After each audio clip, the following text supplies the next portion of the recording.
Good evening, everybody. Welcome to another edition of Scotland at 7, a little bit later than usual due to some technical difficulties earlier with Skype. Anyway, I'm going to, first of all, introduce my guest tonight. And, of course, we have our regular contributor, Dave Tucker, who is our Rural Affairs correspondent. Welcome back, Dave. Thank you. And also joining us this evening, Sam Payton from the Save Loch Lomond campaign. Welcome back, Sam. Hi, Gordon. How are you? Hi again. Okay, well, I'm going to dive right into the usual coronavirus update. And I can tell you that as of today at 2 p.m. in Scotland, there have been a total of 74,063 coronavirus tests concluded. And of these, 60,436 tests were confirmed negative. 13,627 tests were positive. 80 patients were in intensive care last night, with 72 of those having tested positive.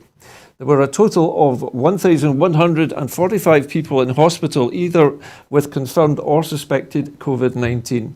This marks an increase of 141 confirmed new cases since yesterday.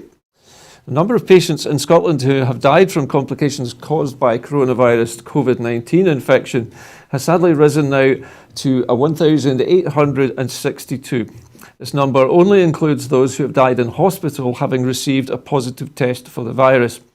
The latest UK daily figures available show that 32,065 patients who tested positive for COVID-19 have sadly died from their illness, an increase of 210. This number does now refer to deaths in all settings, not just hospitals. Now, first of all, let me come to you, Day, since we had trouble getting you. I want to speak to you before you disappear off the line again. Before I disappear, yes. The figures coming from the Scottish Government, of course, are always always seem a little bit lower than normal at this time of the week because of the weekend. Yes. But it does look as though figures are heading gradually in the right direction. I think that, do you think there might be some room for optimism, some green shoots, perhaps? Yeah, well, hopefully, yes. But to be honest, I just don't know. Okay. It's only going to take some careless actions and careless activity for the whole thing to take off again.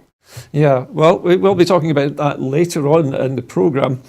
Sam, if I could bring you in at this point, pardon me, the figures do seem to show now a slight lowering in the death rate. It's not massive, but the numbers are gradually going down, it seems. Yeah, which is a positive, but still heartbreaking for all the families who have lost a family member at the moment through this. But no, it is. It just shows that the lockdown regulations and guidance are working, and more so than ever, it's very important we carry on to make sure that we keep going in this direction. Yeah. So we're doing it right. So yeah, keep going at the moment. Well, listen, I'm going to move on to the next part of our story this evening, which is the First Minister's address to the nation.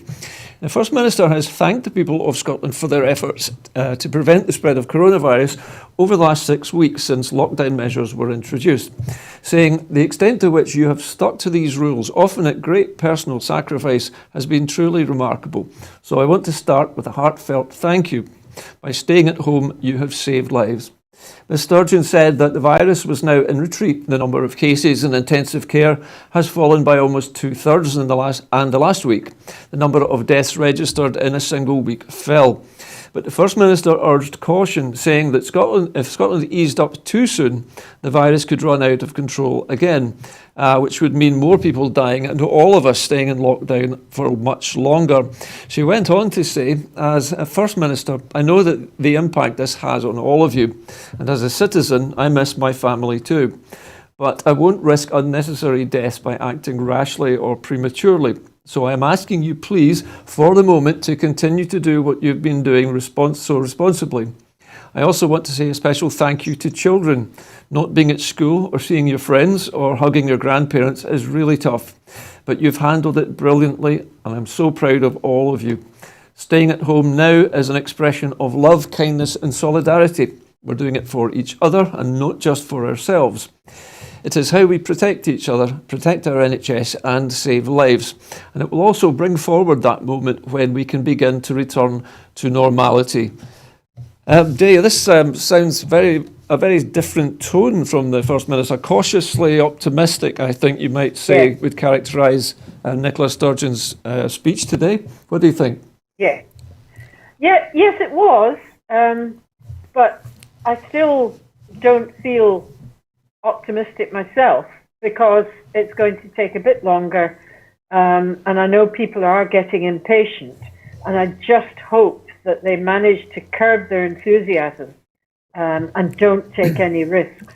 I mean, everybody has been amazing, ignoring some of the daft stuff and daft suggestions that have been going about. You know, the arguments by, for instance, the Tories in Scotland about face masks and things like that, and trying to belittle the suggestions that we should wear face masks.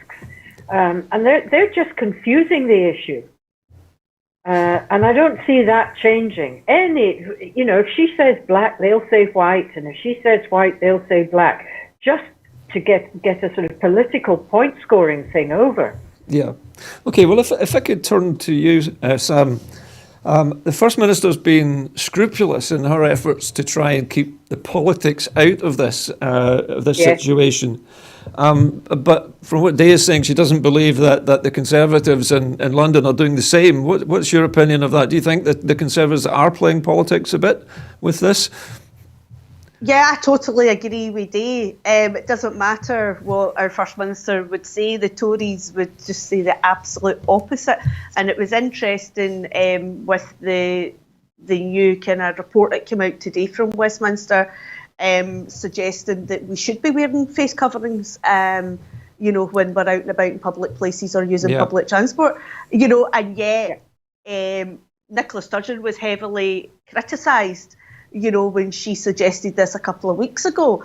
And same as well with the Tories, and I'm not going to mention them individual names, we all know who they are, when they're saying, our First Minister should be following England's leads, but, in terms of the lockdown. But at the end of the day, it's England following Scotland, Wales and Northern Ireland, because it's Scotland, Wales and Northern Ireland who are making very sensible decisions at the moment based on, how the countries are and the R rate and all these things. Sam, and it's England that it's gone off on their own. And to try and pull us into that political battlefield is just absolutely nonsense. It is absolute nonsense.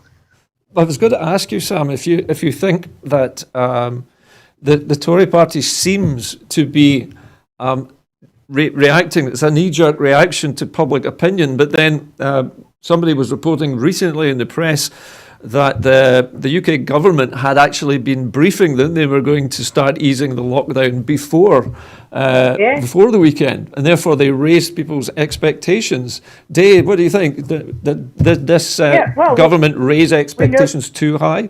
Yeah, absolutely, and we know that was the case. And fortunately, we're very aware up in Scotland of what the media are up to. So when we saw that, I think most people in Scotland, and particularly the politicians in Scotland, well, at least Nicola Sturgeon's politicians, realised that this was not the case. And it was particularly telling at one of her briefings when one of the journalists, and I say journalists in quotation marks, asked her about this message that was coming, that the lockdown would be loosened. And she said, well, she hadn't heard that. And she wondered why he knew about that, and yet the devolved government hadn't been informed about it. Well, of course, so that's the game that's been being played. It has appeared to be historically a sort of habit that Westminster has of briefing the press privately before a big announcement. And this one seems to really have come back and bitten them. I would like to move on from the story because our next item actually is directly related to this. And this is actually the result of a new YouGov poll. The SNP has welcomed new polling by YouGov today, which shows overwhelming majority of Scots in this sorry, I beg your pardon, which shows an overwhelming majority of Scots back the Scottish Government's clear stay-at-home message. The survey from Fieldwork yesterday, Sunday the 10th of May, suggests that 72% of people in Scotland believe the stay home, protect NHS, save lives message makes it clear what they're supposed to do. This follows separate polling from YouGov on May the 1st, which found an overwhelming majority of Scots, 74%, believe the SNP government is handling the coronavirus pandemic well, and that 71% have confidence in the First Minister Nicola Sturgeon in making the right decisions. Commenting, the SNP Shadow Health Secretary Dr Philippa Whitford MP said, "This poll shows the overwhelming majority of people in Scotland support the SNP Scottish Government's clear and consistent stay-at-home message.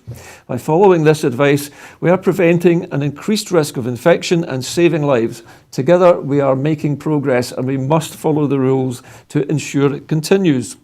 Now, Sam, this news of another poll being taken certainly seems to back up what you and they have been saying, that people in Scotland generally understand the message coming from the Scottish Government, but 72% of people saying that they support it is surely a huge majority of people. You know, I don't normally. I kind of look at polls with a bit of cynicism, but going from what I'm seeing personally on social media, I can quite believe it, because over the weekend, and especially since yesterday, I have seen so many people sharing the stay-at-home message, or the one that's going about, ignore Boris, listen to Sturgeon, save lives. You know, people, and this is people who would traditionally be no voters, people who were against SNP or against SNP and the Greens, the two independent parties. So there is a tide turning in sense of people they kind of make sense of what's been said. And Nicola Sturgeon has been very clear, very concise. Every one of her briefings, and when she's given interviews, she's very clear, very concise. Whereas when you look at the Westminster government, they are all over the place. They're doing everything they can to undermine the devolved nations as well. They're playing this dangerous game with people, where people, you know, they're deliberately trying to confuse people. And all it's going to result in is people being given fines and getting criminal records because because of the confusion. So it's quite. You can see a lot of people saying they are following the Scottish Government's advice, where normally they would be, well, I noticed, kind of going against it. Yeah, Dave, if I could come to you just for a moment. It's interesting now that it seems that all three of what you might call the Celtic nations are taking exactly the same line here. We're all following the same stay-at-home message. It only is England which is unlocking its citizens. I can't understand it when the death rate in the UK is the second highest in the world at the moment. Yes, but do the citizens of down in England, are they really aware of these facts, or are the journalists not being honest with them? I'm not sure. I think the journalists were actually. I don't know what the English newspapers are saying, because we all know that the journalists are saying one thing in one devolved nation and another thing in another devolved nation. It is. It's an awful mess, isn't it? And it just goes to show you. I mean, I had a tweet from somebody today who was questioning what had been said about the R numbers. And I said, well, Nicola Sturgeon, all you've got to do is listen to her briefings. And she explained it very clearly. And then this lady said to me, she said, well, unfortunately, I'm down in London, and perhaps that's the problem. I'm not getting that from the London newspapers. Well, it's interesting, Dave. I mean, there are stories coming from all over the country of confusion, people now thinking that they can get in a car and drive anywhere in England, apparently. There are all sorts of stories of people being completely confused. Yeah.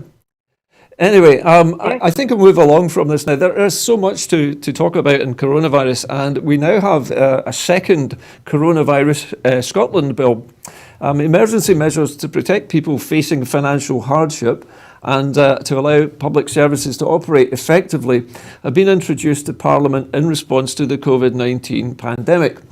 The key elements of the Coronavirus Scotland No. 2 bill include a proposed addition of £19.2 million of investment in carers allowance supplement, the introduction of notice to leave periods for students in purpose-built student accommodation and halls of residence, and the additional protections for those facing bankruptcy.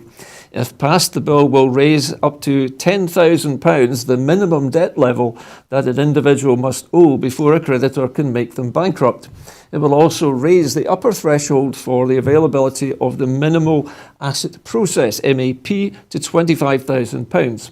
This means that more people who find themselves in debt will be able to avoid a costly and lengthy bankruptcy process.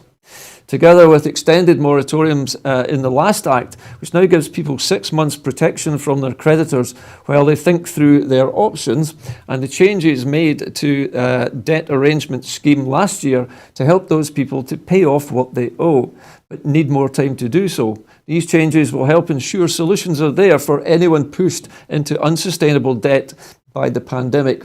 There are also recommended legislative changes in areas including non-domestic rates relief, proceeds of crime, and the wider operation of Scotland's criminal justice system. Notice to leave periods will also be introduced for students tied into existing contracts or for those looking to enter into contracts for the next academic year in halls of residence and purpose-built student accommodation. The new bill follows emergency legislation previously passed by the Scottish and UK parliaments to assist in the response to the pandemic. So further measures being introduced legally now to try to protect people from going bankrupt. Now, Day, I think I might talk to you about this first because you are a businesswoman, albeit in the farming industry. Are there signs of distress in the farming industry at the moment? Are people getting close to levels of bankruptcy that this kind of legislation is designed for? Is there a threat? I don't think so. In terms of the legislation being designed for it, okay. In the farming industry, the threat of bankruptcy hangs over a vast majority of farms throughout the year.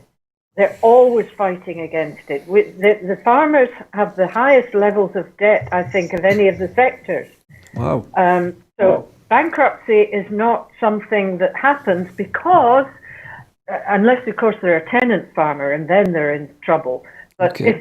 if they're a farmer owner, because they own the land, that land is an asset. Of course. So there's less likelihood of bankruptcy, and the banks will lend them money on top of the assets. So they got the collateral there, yeah.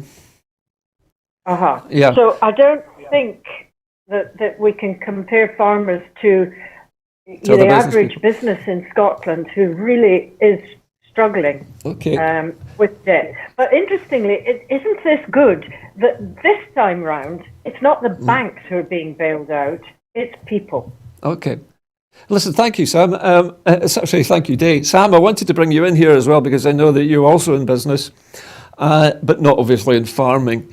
Do you think this legislation will be useful? Are people really struggling with debt to that extent that they might go bankrupt? Have you heard of any cases in your area? Yes, I think people are struggling, especially small business owners, self-employed and things like that. The ones that are maybe falling through the cracks, where the other things that are in place is maybe not kind of helping out. Because I know there's quite a lot of self-employed people who are not meeting certain criteria, and there's for the grants and things like that. I think hopefully, I've not read into it myself, so I don't know how useful it's going to be, but any bit of help or support will help. But I do know there's a lot of worried people within the small business community. Because people don't know when they're going to be able to open up their businesses again, and people are just kind of ticking on by just now. Those who are lucky enough are are like myself, we can do some things online. Yeah. But again, that's just ticking over because there's not actual any money kind of flowing around the economy at the moment. So everything's very slow, people ticking over. And at the moment, it's about people's health and people's well-being. It's more important right now than money. Yeah. It's making sure that people are safe right now. Okay. And I think most people get that. Most people do get that. Okay, thank you, Sam. Thanks very much. I think it's very varied as well. In that I know one or two businesses, not agricultural businesses, but agriculturally related businesses, like my fencer, for instance, who says he's never been as busy as he is now. My goodness. He says he just can't cope with the amount of work because he works on his own, and he has invested in the machinery so that he can do it on his own. I see. So his business has just exploded. It's strange, isn't it? Some people flourish in times of trouble. Yes. Yes. It's always been that way. Indeed. Okay, well, thank you. We're going to move on to our next story now. And it's emerged that top experts were not asked to approve Boris Johnson's new coronavirus message. The Guardian is reporting that 2 experts who have guided the government's response to the coronavirus were not asked to approve the controversial new coronavirus message. Neither Professor Chris Whitty, the Chief Medical Officer for England, nor Sir Patrick Vallance, the government's Chief Scientific Advisor, were asked to sign off on dropping the stay-at-home advice before Boris Johnson unveiled the new strategy last night. The lack of a role amid criticism of the switch in the key message has prompted renewed doubt about the government's persistent claim that's following the science in response to the virus. It comes as experts who attend meetings of the Scientific Advisory Group on Emergencies, SAGE, broke cover to criticise the government over its handling of the change in messaging, with some complaining that Downing Street had sidelined them from the process. Speaking in a professional capacity, Professor John Drury, a social psychologist at the University of Sussex and a member of the Scientific Pandemic Influenza Group on Behaviours, which feeds into SAGE on issues including the best ways to communicate government strategy to the public, said that the group had considerable expertise on health behaviour and emergency communications, which had hardly been called on by the government. Who is advising on current messaging? Unfortunately, it's not us, he said. And Professor Susan Michie of the University College London tweeted, "Lack of clarity can cost lives.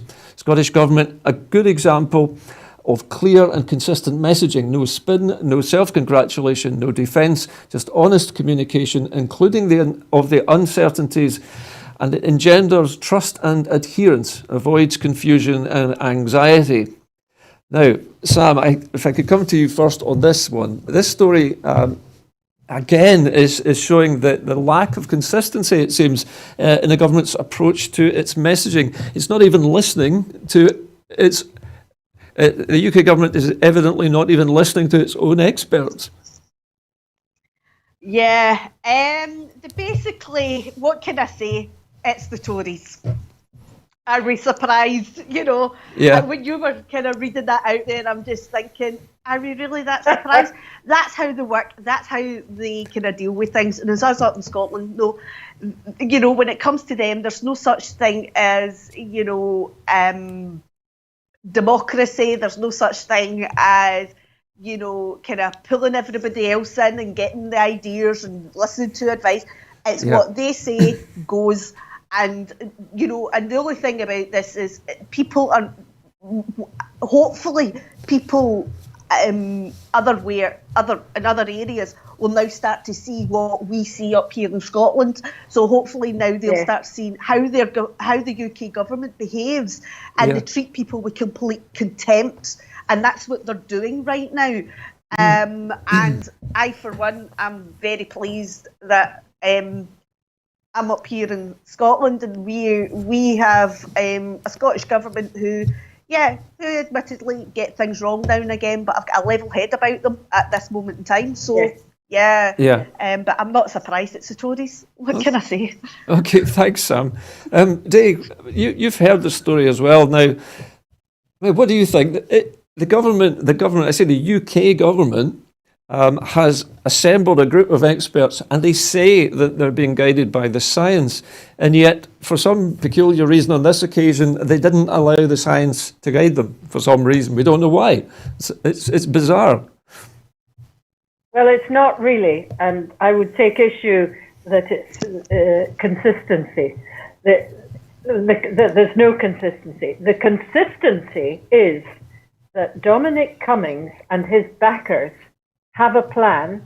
They've had a plan right from the word get-go, and their plan is disruption and confusion of the people. And that is exactly what they are achieving. What puzzles me, Dave, I've heard this being said before by other people, that Dominic Cummings has this agenda of disruption, but who benefits from the disruption? That would be my question. Well, you have to go back to who is pulling the strings of Dominic Cummings and Boris Johnson. Mm-hmm. And it's a group of very, very wealthy billionaires who are able to play the markets. Okay. And they're able to make money as the markets go up and down. And there is still the Russian element, okay, which they're sitting on. All right. Thanks, Steve. Thanks. So I'm going to move on to the next item now. A healthcare firm advised by Owen Paterson has won a £133 million coronavirus testing contract unopposed. A healthcare firm which employs the prominent Conservative politician Owen Paterson as a paid consultant has been awarded a £133 million contract without any other firms being given the opportunity to bid for the work. The Department of Health and Social Care has given Randox the contract to produce testing kits to help respond with the coronavirus to the coronavirus pandemic. It was awarded without prior publication of a call for competition, according to reports in The Guardian. Matt Hancock's department awarded a contract last month under the fast-track arrangements that enable public bodies dealing with the pandemic to give contracts to commercial firms quickly without the need to ask other firms to bid for them. The firm has employed Owen Paterson, a former Conservative cabinet minister and leading Brexit supporter, as a consultant since 2015. He is currently paid £100,000 a year at the rate of £500 per hour. Under its contract, Randox has been paid to carry out tests, both posted to individuals at home and administered testing centres, as part of Hancock's pledge to reach a target of 100,000 tests per day. Now, according to official notice of the contract, the department said there was no other way of obtaining the test kits and associated services that were needed urgently. Randox said last month that it was recruiting 160 mechanical, electrical and manufacturing engineers to start work on developing ways to detect whether people have been infected. In a statement, Randox, which offers COVID-19 tests privately to the public for £120 each, said it should be noted that Randox is only one partner within a multi-partner national testing programme. The programme is being run and coordinated by the Department of Health and Social Care, and they would be best placed to comment on the overall programme. Mr Hancock toured Randox's laboratories in Antrim, Northern Ireland last year to inspect a tool for diagnosing sepsis. Documents released under the Freedom of Information Act suggest that Paterson also took part in the visit. The DHSC spokesperson said the speed at which we have increased our testing capacity is unprecedented and a real success, made possible by teamwork between a government and key partners. Now, after your comments earlier on, Dave, who are the key partners? They do seem, at least in this case, to include a prominent Conservative Party member and former cabinet minister. Is this a surprise to you, Dave? Absolutely not. Corruption has just exploded under this government. Owen Paterson was the minister behind not passing on the payment to the Scottish farmers. Yes, I could just like to interrupt you for a moment, Dave. I mean, you're alleging that there's been corruption in government with the handing out of these contracts. It is alleged. Yeah. It is alleged. It's jobs for the boys. They're not going out on normal contracts or whatever you call it. Yeah. They're just deciding which one of their friends is going to get a contract to do this, that, or the next thing. And it all comes back to making money again. Yeah. I think in the case of, not really so much corruption here, maybe more nepotism, I think, in the sense that it's That's the word. questionable the way the contracts have been awarded. Sam, what's your opinion of this? Do you think there's just so many Conservatives who are, who are on the boards of so many firms, it's almost inevitable that they're going to end up with Tories making money out of COVID-19 contracts?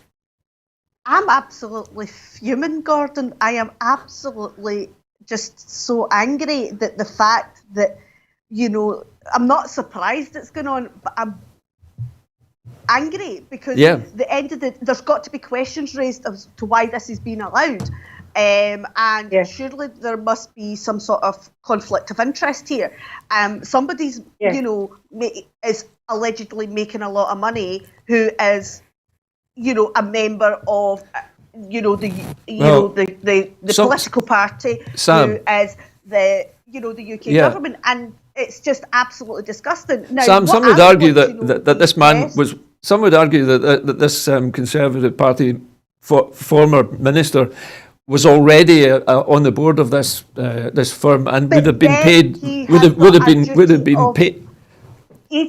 The thing is, I believe he's a director. A duty of diligence. No, I'm just correcting myself. He was a consultant, so he would probably have earned that money whether there'd been COVID-19 or not. Yeah, probably, but he's got a due diligence and a duty of care to basically turn around anything to do with contracts or anything like that to step right back.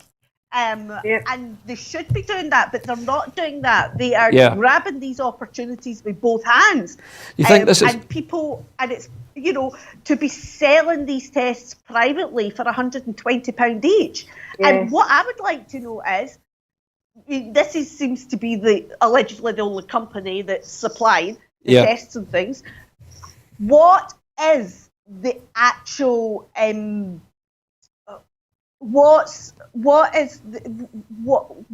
the accuracy of these tests? Well, the other thing, Sam, is that this company is one of many companies supplying the NHS and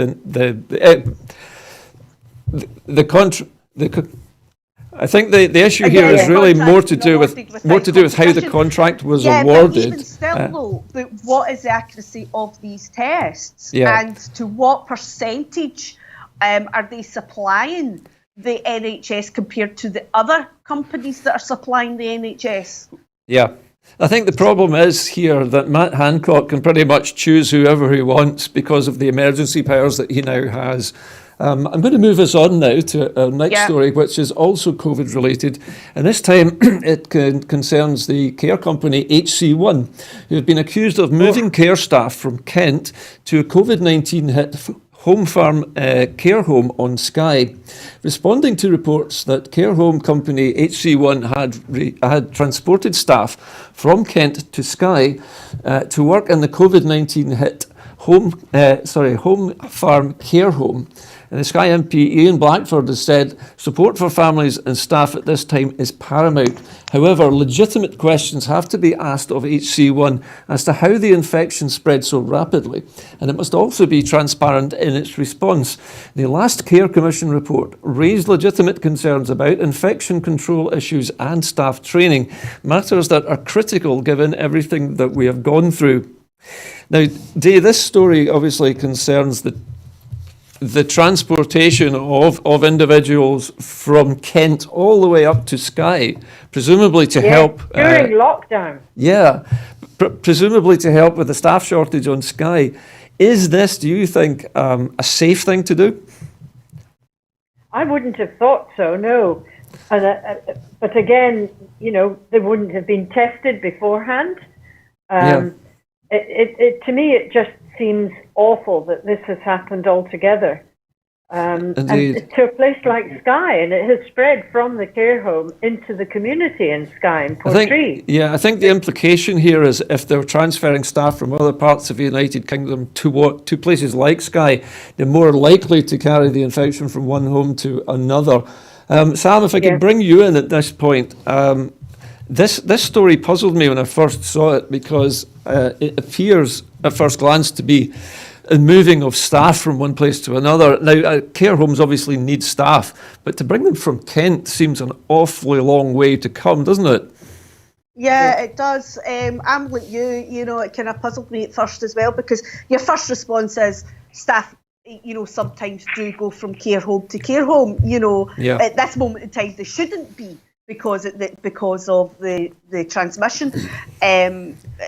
But to go from Kent to Skye, it just seems weird, doesn't it? Listen, I'm going to move on quickly to our next story because we are running a little bit later than we should be. Anyway, this next story concerns low-skilled men. Now, it appears that low-skilled men suffer the highest COVID-19 fatalities in England and Wales. Men in the lowest skilled jobs have the highest death rates involving COVID-19 among the working age people, according to data for England and Wales. That also showed fatalities amongst nurses and doctors were no higher than average. Monday's official figures were published after Prime Minister Boris Johnson said on Sunday that manufacturing and construction workers should be encouraged to go back to their jobs, drawing concern from trade union groups. Men in low-skilled occupations suffered 21.4 COVID-19 related deaths per 100,000, more than double the average for working-age males of just under 10 deaths per every 100,000, the Office for National Statistics has said. Male security guards also had a death rate of more than 4 times the overall average for working-age men. Male chefs, taxi drivers, chauffeurs and bus and coach drivers also had higher death rates, contrasting with men classed as having professional occupations, which typically require university education, whose mortality rates involving COVID-19 was just 5.6. Care workers and home carers, some of whom have raised concerns publicly about the lack of personal protective equipment, have significantly raised rates of 23.4 for men per 100,000 COVID-related deaths. The rate for female care workers was 9.6 above the average death rate for working-age women. Overall, 5.2 per 100,000. But healthcare workers, including doctors and nurses, who generally have more access to PPE, were not found to have higher rates of COVID-related deaths than people of the same age and sex in the general population. Now, this is an interesting one for many reasons because of the advice Boris Johnson has just given. For men, presumably for women as well, but for construction workers particularly to go back to work when it showed here that they are statistically at much higher risk of infections. What do you think, Day? Is this Boris Johnson just ignoring the advice? No, again, it's part of their grand plan. But I do take issue with this phrase, low skilled. Yeah, so do I. And you mentioned bus drivers and taxi drivers. Well, Gordon, a taxi driver I do not regard as somebody low-skilled, nor is a bus driver low-skilled. But what they do have in common is meeting many, many members of the public from a broad range of areas. Yeah, on a daily basis. Unlike people who perhaps are sitting behind a desk on a computer. Yeah. If I could come to you, Sam, in a former life, before I was presenting this show, I was involved in health and safety, Sam. And what I do know is that your risk of catching anything increases with the amount of time you're exposed to it. So surely that would explain why the death rates are so high in men in these particular professions. Yeah, it does. I completely agree with you, Gordon. I completely agree with Dee there as well. The thing is, it's interesting. These are not low-skilled workers. These are people who are highly skilled workers. Yeah. And at the end of the day, what's interesting, these are people who work long hours and who are coming into contact with the general public more. Indeed. And that's what's happening. And normally you find people who work long hours or long shifts tend to they snack, they kind of eat more junk food and things rather than fresh food. This is true. So their immunity tends to be slightly lower. You know, because they don't get the same kind of breaks. They maybe don't, they don't have the luxury of having set breaks or set lunches where they can sit down and have a lovely, you know, fresh, you know, meal. Yeah. So, and that's all part of how our immunity system works. We need to have these things. So, yeah, I'm not surprised. I am really not surprised, but I do take umbrage with them being called. The other issue here, Sam, I would have said for taxi drivers particularly, is that they're self-employed. And because they're self-employed, they can't afford not to work.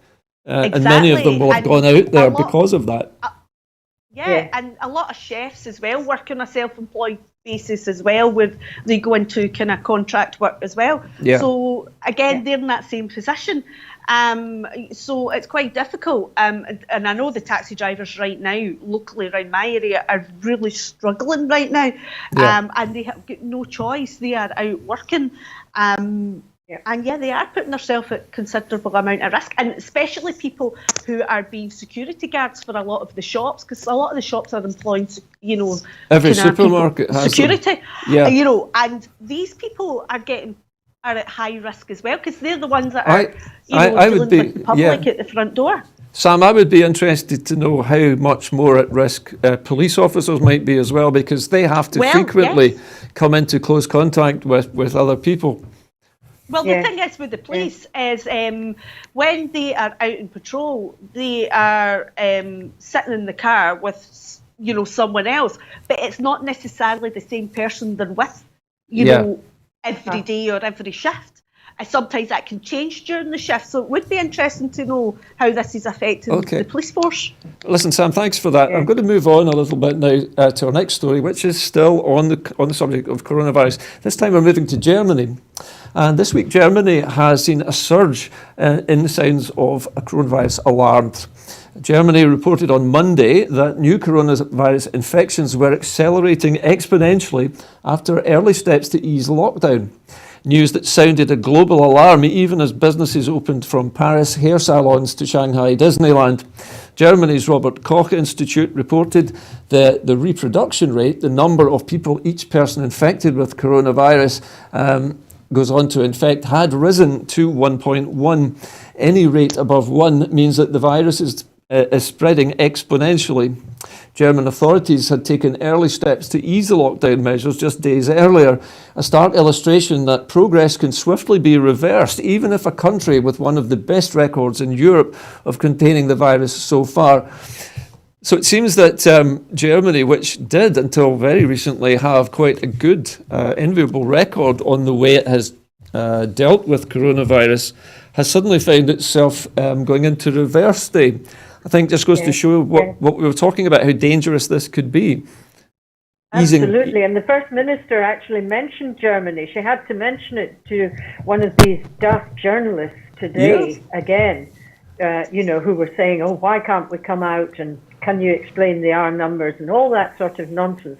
And she explained to them that Germany had to have another look at their figures, because when they did reverse it, it started to kick off again.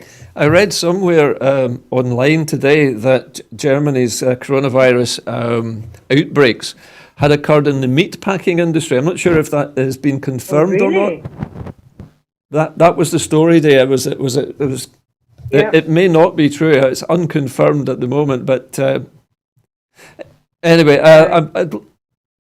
but I think we would probably just call it butchering, but meat packing is the way the Americans call it. Yeah. Anyway, apparently America is the one that is just suffering from a coronavirus outbreak centred on its meat packing industry. So it could be that the two stories have been conflated. Anyway, also this week, I'll come back to you in a moment, Sam, the coronavirus in South Korea has made the headlines as well. South Korea scrambling to contain a nightclub coronavirus outbreak.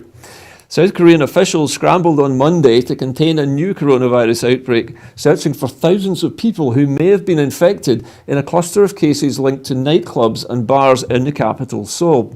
South Korea has been lauded for its quick and effective action on the epidemic, significantly reducing the rate of new infections in recent weeks. But the resurgence of cases has raised worries about a second wave of infections. Officials reported 35 new cases as of midnight on Sunday, the second consecutive day of new cases of that magnitude, and the highest numbers in more than a month. 29 of the new cases were linked to several Seoul nightclubs and bars, many of them catering to members of the lesbian, gay, bisexual and transgender and queer communities. This has raised complications for officials trying to track those who might have been infected in a nation where homosexuality is often taboo and LGBTQ people face discrimination, including job loss and hate speech. Authorities have tested more than 2,450 people who went to the night spots in the Itaewon neighbourhood, but we're still trying to track about 3,000 more. Hundreds of other people who came into contact with club patrons have also been tested. The outbreak has highlighted the possible unintended consequence of South Korea's invasive tracing methods and its disclosure of some patient information, including their recent locations, as a part of its approach to tackling the virus. The Health Ministry official Yoon Tae-ho acknowledged concern that individuals within the LGBTQ community would be outed and face discrimination if they came forward. The Korean Centers for Disease Control and Prevention, the KCDC, said that 86 people had been tested positive in connection with the Itaewon outbreak, which was made public on Friday, including people who had travelled to the capital and subsequently returned home. The spike in cases comes just as the government was easing restrictions and reopening schools and businesses. Official data on Monday showed exports and imports suffered a precipitous decline in the first 10 days of May, underlining a bleak outlook for Asia's fourth largest economy. The Education Ministry put off reopening high schools, which was scheduled to begin on Wednesday, by 1 week in light of the new outbreak. Now, I think I'll come to you first with this one, Sam. This is a very unique story almost, in that in South Korea, homosexuality is a taboo. And having people going through your medical history and publicly outing you as gay or bisexual or whatever would cause tremendous social problems for people, would it not?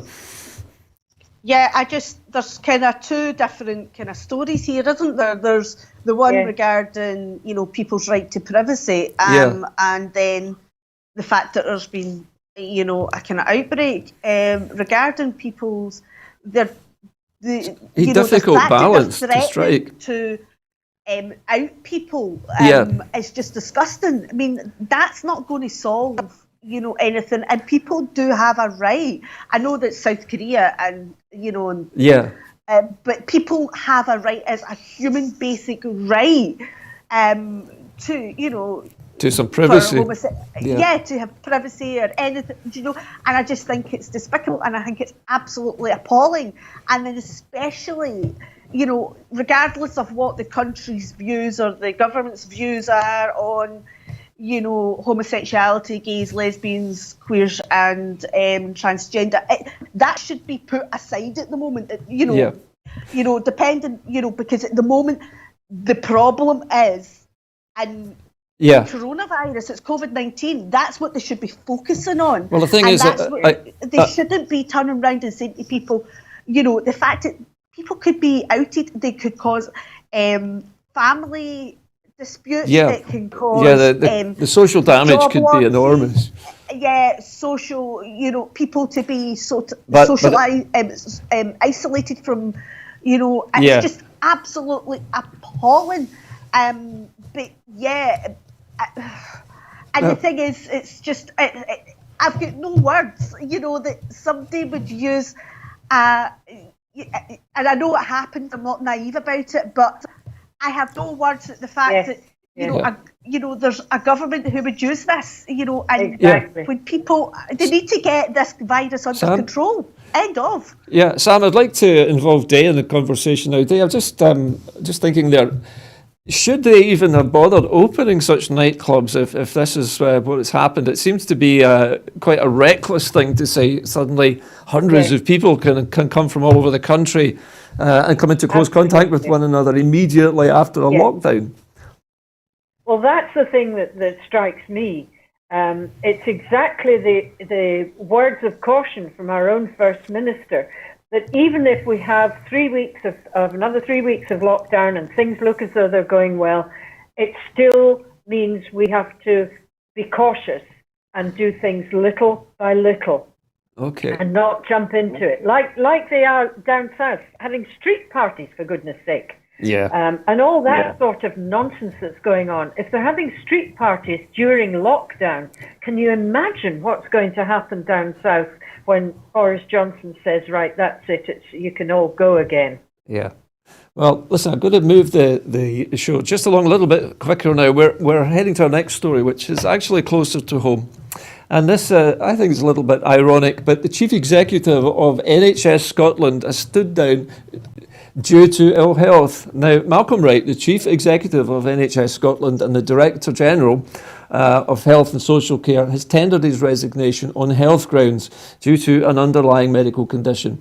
The interim arrangements are in place and will continue till the end of August, at which point a view will be taken on commencing an open recruitment campaign. To ensure that there is additional capacity to respond to the intense and challenging period of response and recovery from COVID-19 emergency, Eleanor Mitchell, the Director for Community Health and Social Care, has been appointed the Interim Director General of Health and Social Care. And John Conahan, the Chief Performance Officer at NHS Scotland and Director of Delivery and Resilience, has been appointed the Interim Chief Executive of NHS Scotland. Announcing the resignation, Health Secretary Jean Freeman said, "I'm very sorry that Malcolm Wright has had to resign from the Chief Executive of NHS Scotland and the Director General of Health and Social Care role. I know this was a difficult decision, but one that he's had to make for medical reasons. He leaves with my greatest respect and gratitude. I have valued the wealth of knowledge and experience that he brought to the role, especially at this challenging time. I wish him well for a happy and healthy future." Rather sad, actually, that a man who obviously has such great experience, wealth of experience, has had to leave his post. Health has suffered. It seems a very cruel, he'll get better. But he seems to be very well regarded. Jean Freeman, particularly, was very effusive in her praise for him. Yeah. He's departed, obviously, with everybody's best wishes. Okay, I'm going to go to our final story. Hopefully I'll get some final brief comments from you before we close the show. And this is a story about unique support for health and social care. Organisations from across Scotland have worked together to create a new platform to help health and social care workers and carers to look after their physical and mental health. Launching today, a new national digital wellbeing hub will enable staff, carers, volunteers and their families to access relevant support when they need it, and provides a range of self-care and wellbeing resources designed to aid resilience as the whole workforce responds to the impact of coronavirus COVID-19. The hub is the first of its kind in the UK, and its content has been created by trauma and other specialists in Scotland. Its launch follows a £3.8 million of extra funding announced in March to increase the capacity of NHS 24's mental health helpline services and to expand digital therapies, specifically tailored to support the challenges being faced by everyone in health and social care. The hub will provide advice on self-care and personal resilience to help users recognise their own warning signs. Comprehensive information about services and resources available at national and local level within NHS boards, health and social care partnerships and local authorities will also be available. Dave, what do you think? This another new initiative from the Scottish Government to help people's mental health. Yes, that sounds absolutely brilliant. But it's particularly tailored to people who are working on the front line of the coronavirus as well. They must be undergoing tremendous. Which I think is essential. They must be feeling tremendously stressed at the moment. Yes, yes.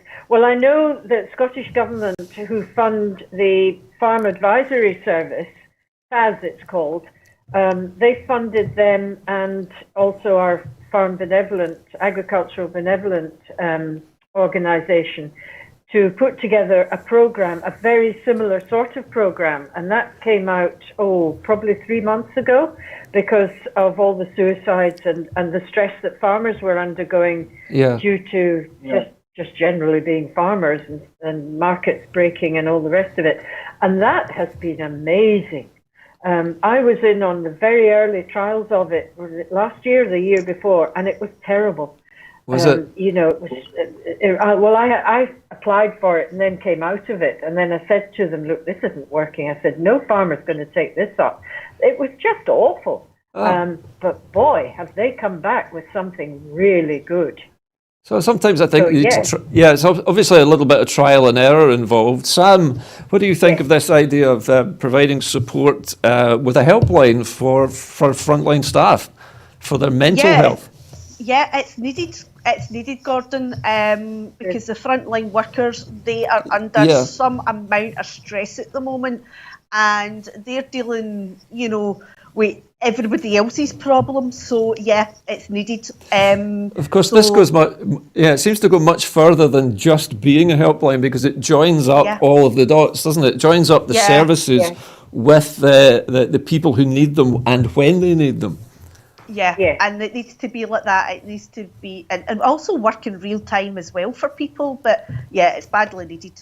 Definitely badly especially needed at the moment. A lot of these frontline workers are working 12-hour shifts, and I can't imagine what that must be like, having to deal with, particularly when you're dealing with people in the last days and hours of their lives. It must be very wearing on the soul, if nothing else. Yeah. And sometimes you need somebody to turn to.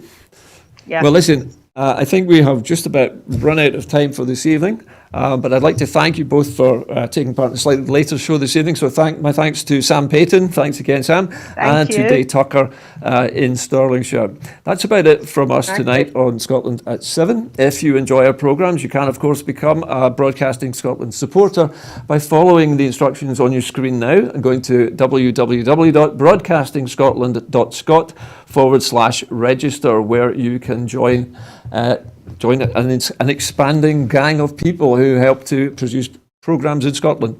Anyway, that's it from this edition of Scotland at 7 for tonight. Kenny will be back tomorrow with his hosting of the show. I'll see you again on Thursday, but from all of us here at our Cadden studio, a very good night to you.